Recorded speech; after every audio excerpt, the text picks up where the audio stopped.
Mysterious Ancient Mariners. Part 6. Quarrelling city-states prepare for war. According to the Greek historian Herodotus, Artabanus, uncle and advisor of the great King Xerxes of Persia, advised his sovereign against tempting divine wrath by invading Greece by saying, "Seest thou how God with his lightning smites always the bigger animals, and will not suffer them to wax insolent? While those of a lesser bulk chafe him not, how likewise his bolts fall ever on the highest houses and the tallest trees, so plainly does he love to bring down everything that exalts itself." At the time, in 485 BC, the disparity between the two dominions indeed seemed ludicrous. The Persian Empire stretched as a titanic autocracy from India to Egypt, comprising scores of different states and peoples. Ruled by a quasi-divine king, it was the mightiest empire of its time.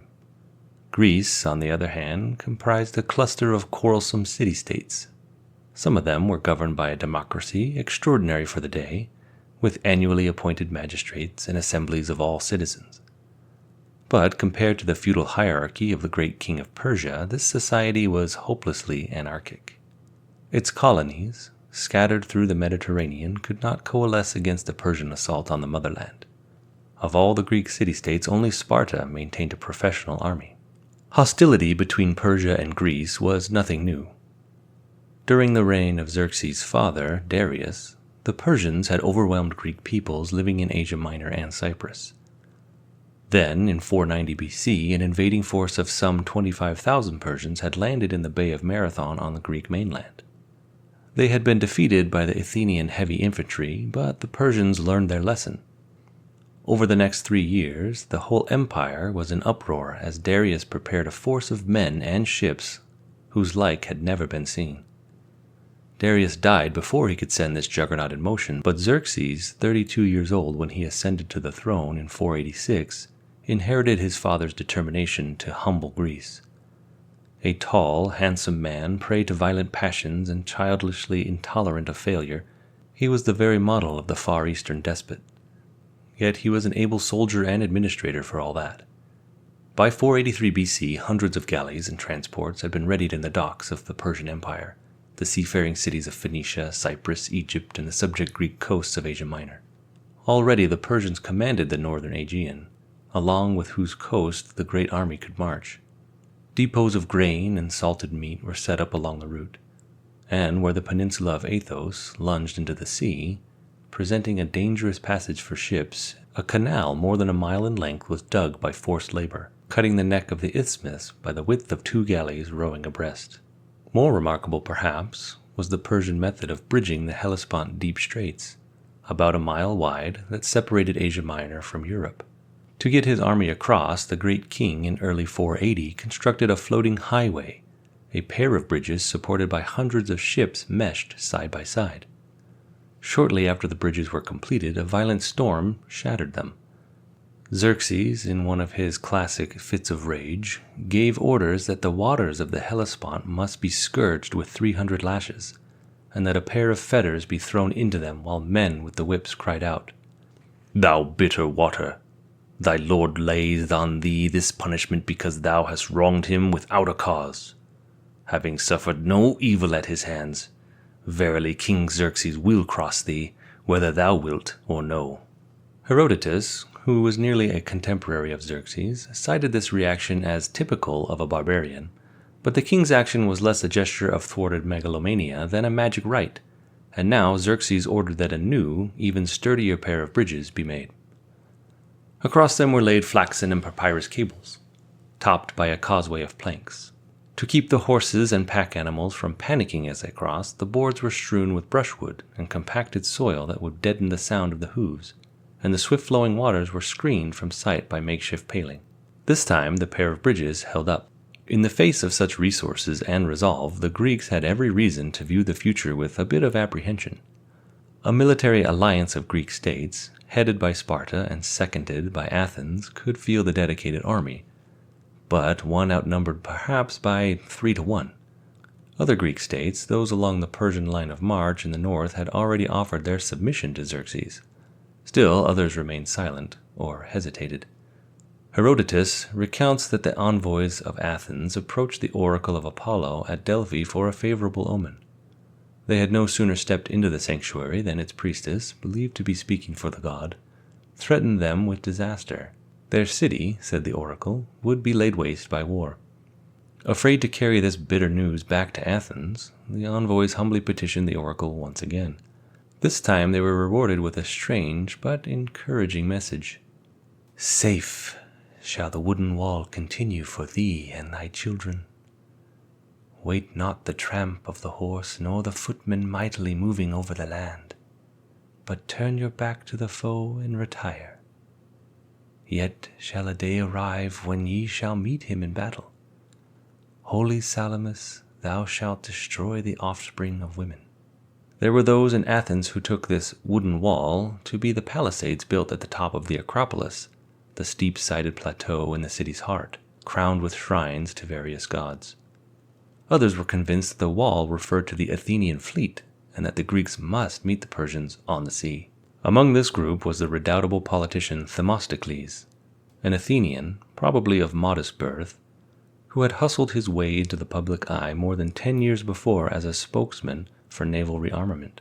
In 492 BC, this earthy, histrionic, but far-sighted statesman pushed through the assembly a motion to fortify Athens' port of Piraeus, 5 miles from the city's center, with walls so wide that 2 wagons could travel on them side by side.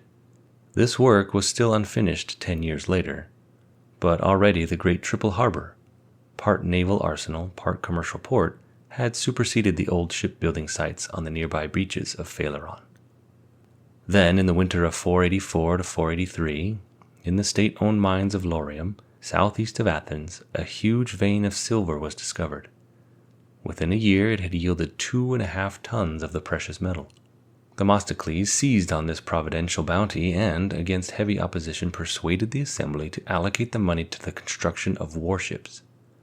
On the eroded hills of the little city-state, lumber was scarce and often of poor quality, but Athens brought in timber from abroad, especially from the pine forests of Macedon to the north. For 3 years after 483, the shipwrights of Piraeus and Phaleron, working at full speed, launched as many as 6 war galleys every month. By the winter of 481 and 480 BC, new crews were being recruited and trained, and more ropes and sails were being imported. The 50-oared galley of the previous century had by now given way to the classic fighting ship of the ancient Greek world, the trireme. In these vessels, whose name means 3-fitted, nearly everything was sacrificed to speed and mobility. Some 170 rowers, arranged in 3 superimposed lines along either side of the ship, pulled at oars as long as 14 feet. So low was the galley, a mere 8.5 feet above the waterline, that the bottom rank of rowers labored on oars projecting through ports only 18 inches above the waves. In rough weather, they stopped up the ports with leather bags. The top rank of rowers sat on benches raised above the gunwales and rested their oars on outriggers 2 feet wide. These great ships measured as much as 120 feet in length, 10 times their width. The ram at their prows had now flowered into 3 prongs, and the stern curled inward like a tall, graceful fan. In battle, they left most of their sails ashore and carried only a small one for emergencies. It was stowed out of the way as they went into action. Powered by hundreds of oars, they resembled something like an enormous sea centipede. The trireme was in itself an excellent warship. It was constructed for short, fierce bouts, not for long campaigns, and it was far from seaworthy anywhere other than the Mediterranean, whose calm waters usually lasted year-round. Looking more like a racing shell than an offshore vessel, it was so light that between periods of duty it was taken out of the water and suspended on racks in the sheds in the Navy bases. To support its lightweight skeleton and its thin hull during a storm, the trireme was rigged with a cable extending from stem to stern. Yet whole fleets of triremes were known to founder when caught by gales. The Greek trireme's oarsmen were generally poor citizens of the city-state, or rowers hired from the other parts of the Greek world. Beside the oarsmen, the trireme usually carried a basic marine force of some spearmen and archers, but the numbers were usually sparse: 14 spearmen, 4 archers, maybe 30 other sailors and officers. The captaincy of a war galley was often a political appointment, so the running of the ship usually fell to the executive officer called the kybernetes, or helmsman. Beneath him ranked the prorius, the lookout, the officer commanding the foredeck. Another officer, called the keleustes, the time-beater, set the tempo for the oarsmen, although a flautist, often a slave, maintained the beat when it had been established. The fifth and lowest-ranking commissioned officer, the pentakontarchos, served as paymaster and administrator, and beneath these five were the 25 trained sailors, including the all-important carpenter. The triremes' tactics were those of ramming and boarding. Some city-states, such as Corinth, favored a heavy galley whose wide decks would carry a larger force of marines. Others, like Athens, preferred fast, easily handled vessels that disabled their opponents with the ram. Two maneuvers in particular were employed at sea. The diekplus, or the sail-through, was a concerted attack that involved penetrating the enemy's line, then turning to ram his flanks and sterns. The periplus, the sail-around, outflanked or enveloped them, then assailed them from the rear. The army and navy of Xerxes began to cross the Hellespont in early May of 480. Incense was burned on the floating bridges at dawn, and myrtle boughs were strewn about to bring good fortune to the enterprise. Many men had been mustered. Herodotus inflated the number to a fantastic 2,000,000 and said that they drank whole rivers dry. Probably they numbered only around 200,000. Still a prodigious force at the time, attended by a multitude of porters and pack animals. Their march was slow and magnificent. The baggage train led the way, protected by many divisions of infantry, an exotic arrangement from all corners of the Persian Empire. Then came 1,000 of Persia's finest cavalry, and another 1,000 piked footmen marching with spears reversed. Next, drawn by 18 powerful horses, rolled the impressive chariot of Ormazd, supreme god of the Persians, a sacred and empty vehicle whose driver walked behind it, holding the reins, for no mortal, wrote Herodotus, is ever allowed to mount in the car. The chariot of Xerxes himself came next, followed by more infantry and cavalry, and behind these favored troops the mass of lesser infantry levied from all over the empire, scimitar-wielding warriors from the Caspian Sea, Mesopotamians with iron-studded cudgels, Indians with bows and arrows, Ethiopians wearing horses' scalps complete with ears and mane. These made up the bulk of Xerxes' army. For 7 days they poured across the double bridge. They then turned west and began to move methodically along the northern coast of the Aegean. Beside them, cutting the sea with serried oars, went the imperial fleet, as huge and as heterogeneous as the army. The Persians themselves were an almost landlocked people and had no navy. They relied for their fleet on the ancient seagoing peoples of the empire. The skilled mariners and fast war galleys of the Phoenicians, Egyptians, and those from Cyprus and Greeks of Asia Minor had gathered into a great force of more than 1,200 triremes, with countless other warships, transports, and supply vessels in support. The whole sea power of the eastern Mediterranean, in fact, was thrusting across the Aegean against Greece.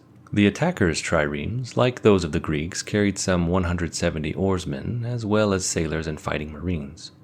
In the huge flotilla, the 300 vessels of the Phoenicians were the largest and the most nimble, yet they were less sturdy for ramming than Greek vessels, since the Phoenicians' tactics concentrated on boarding the enemy. The Phoenician crews wore bronze helmets and breastplates of stout linen, carried light, rimless shields, and wielded javelin-like spears. The contingent from Cyprus numbered perhaps 150. Its men wore light armor and were equipped with swords and spears. The 200 or so Egyptian ships held more formidable men, heavy infantry in metal-plated helmets, with broad-rimmed shields, long spears, and hefty axes. They were to prove an ugly foe. Other parts of the empire had contributed about 250 assorted vessels. Finally, Persia's Greek and Asia Minor confederates had mustered nearly 300 triremes. Their crews were mostly trained and armed like the Western Greeks, heavily and well, but a few sported outlandish idiosyncrasies, goatskin cloaks and hats stuck with feathers, the most conspicuous group being the 5 ships from the kingdom of Halicarnassus on the western shore of Asia Minor was led by a woman, Queen Artemisia, whose brave spirit and manly daring, wrote Herodotus, sent her forth to the war when no need required her to join the adventure. In all this vertiform fleet, few but the Phoenicians could be trusted to remain loyal to the Persians. Egypt, Cyprus, and the Greek states of Ionia had all rebelled against the empire within living memory, and it may have been because of this that their ships each carried some 30 Persian marines as well. These warrior watchmen, dressed in trousers, felt hats or turbans, and linen tunics, were armed not only with the Persian national weapon, a bow with a range of some 120 yards, but also with a short spear and dagger and a circular shield. Against the oncoming 1,200 ships, the Greeks could muster about 450 triremes of their own. Of these, more than half were from Athens, fruit of Themistocles' wisdom and silver mines of Laurium. But to man them, the city-state must embark all of its 20,000 men of fighting age and relinquish the land war to her allies, leaving Athens nearly defenseless. Yet this was what Themistocles persuaded the Athenians to do. He realized that the double threat of the Persian advance by land and sea would have to be met on both land and sea. But he envisioned the army's role as merely a holding operation, while the real issue was to be fought out on the water. Neither the military aristocracy of Sparta nor the Athenian conservatives, appalled at the idea of abandoning their city, agreed with him. The navy, in any case, had always been considered inferior to the army, but with the shadow of Xerxes falling huge across the whole country, the tide of opinion changed in Themistocles' favor.